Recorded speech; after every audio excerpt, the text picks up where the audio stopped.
Hello everyone and welcome to another model kit review video.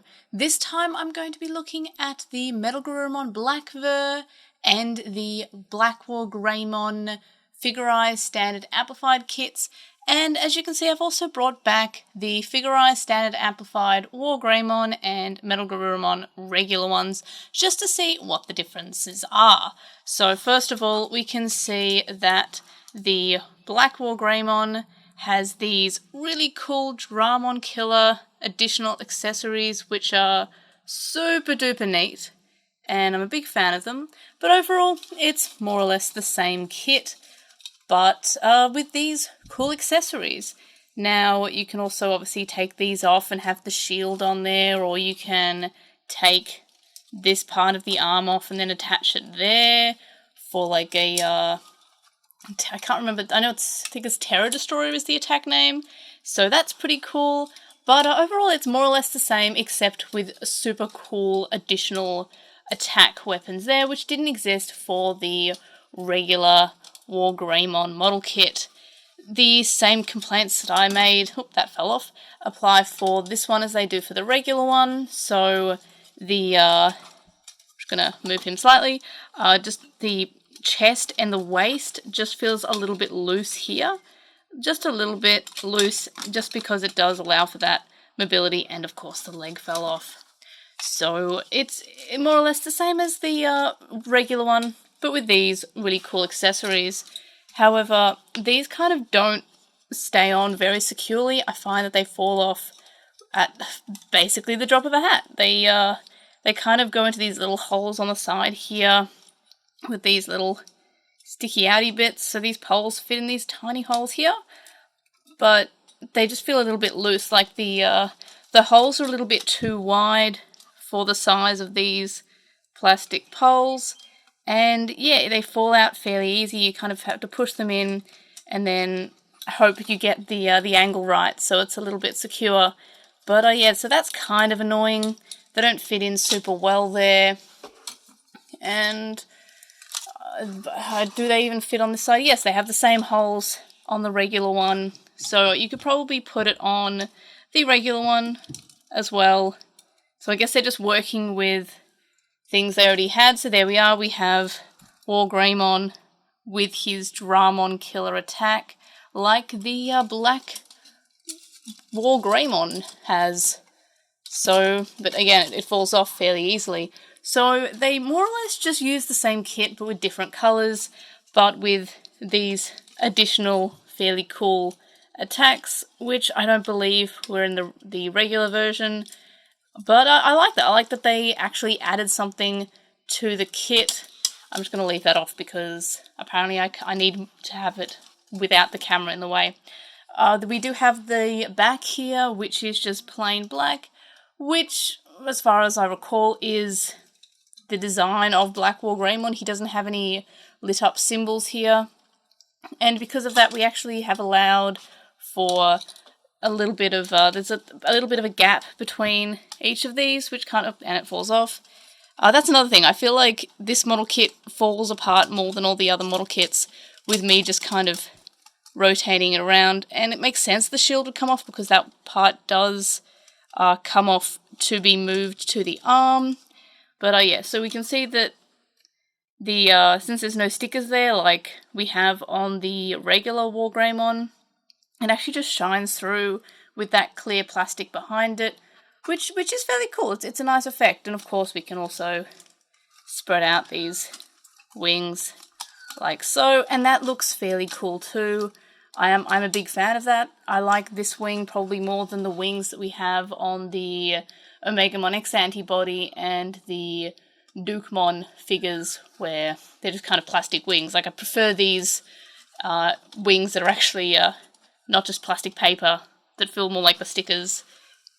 And nothing, again, there's not too many stickers on this model kit, which I'm a big fan of. I'm not a huge fan of model kits with lots of stickers because I just don't particularly enjoy putting them on. I'm bad at putting them on. I don't have any tool to help me apply the stickers. So I'm happy with this one having less stickers than the regular one. So if we take a look at him, we've got the we've got those stickers there. with that design, and again, that's just because the regular one has that design, while the BlackWarGreymon doesn't, and I've just lost a piece. I just felt it fall on my foot. But yeah, we have that same effect with the blue plastic instead of the clear plastic on the regular one, which is, again, kind of cool. I'm a fan of that, but again, so many stickers, and I'm really glad that the regular one, the BlackWarGreymon doesn't have the stickers that we have on the regular Wargreymon. I just kind of like the way it looks without the stickers. And I've lost the wing again. These wings do not like to be attached. And again, that is as much... When there's a lot of customization on a model kit, I find that they fall apart a lot more. Same with the MetalGarurumon model kit. I adored the Dragon mode and Fighter mode swapping between the model kit. I felt like that was cool. But because there's lots of swapping, those pieces tend to not be as stable and they fall apart more. And that makes sense. You don't want it to be hard to take apart when you want to change the modes. So that does make sense that, you know, the wings fall off the most often, and sort of the attacks here. I'll just move out of the way. And we also only have like a few bits of unused plastic here, and those are the wings. I'm always confused why they give me additional pieces that are not used if it doesn't even include any mode changes. So I don't know what to do with this, but at least it's only this one piece of unused plastic. The MetalGarurumon, on the other hand, is exactly the same as the regular one. It's got no additional cool attack features like BlackWarGreymon has. It has everything is the exact same stickers, just different colours. It comes with the cool action base stand, which is pretty cool. But because it's the exact same, but the colours are fairly different, that means that we don't just have the one extra piece, we have all these extra pieces of plastic. The instructions are fairly interesting because they will, since there's multiple A2s, there's multiple D1s, they actually specify which one that comes from. So for example, we get this one from A2 white instead of A2 black. We also have, and this is a part that threw me because I didn't look at the pieces beforehand, I just kind of grabbed the first D1 that I saw. You can see that here we've got D15 pink. The first D1 that I looked at was gold. So while yes, I put the correct tongue in eventually, after I had put the head all together, I realised that I had actually used D1 gold. So I had cut that out and put in a gold tongue. So I guess this will just remain here as a reminder of my failures and mistakes as a person. But yes, there are so many extra pieces of plastic that you do not need, because all these pieces like the toes and the underside emblem here and the tongue, those were all pink on the regular version here. See, pink toes, pink tongue, and pink emblem on the underside. Those are all pink, that's fine. So these are the pink pieces, and this would be just the one piece on the original standard amplified figurized MetalGarurumon. They're all pink.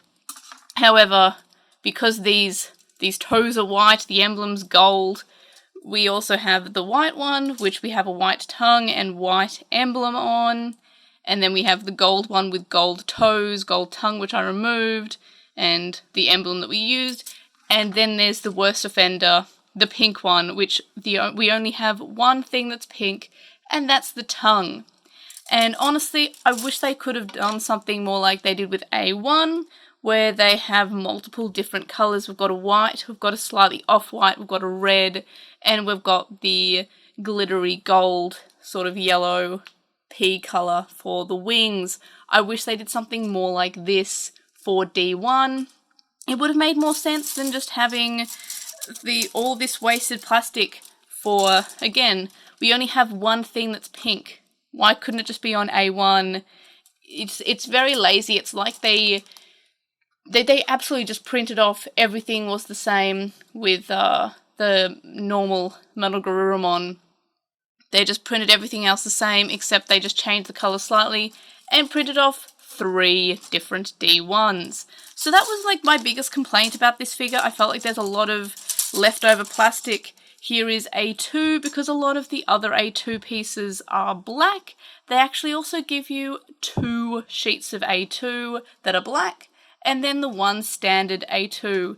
And again, if you're not paying attention and just kind of cutting things, that means you will make mistakes. Like, I also cut off A2 black at one point, which is meant to be from A2 white, which is here. It requires a lot more thinking than the other kits, but not in a good way. Not in a, oh, this is a fun little puzzle way, just they printed off far too many sheets, and they could have probably made it a little bit easier, but they had to, well, for us, but they had to make it a little bit easier for themselves because they were just copying the same kit that they'd already done. Again, as I mentioned with the MetalGarurumon one, this is the weapon that you would detach the wings, and it's a little sword, but I'm keeping the mouth because it looks like a bone.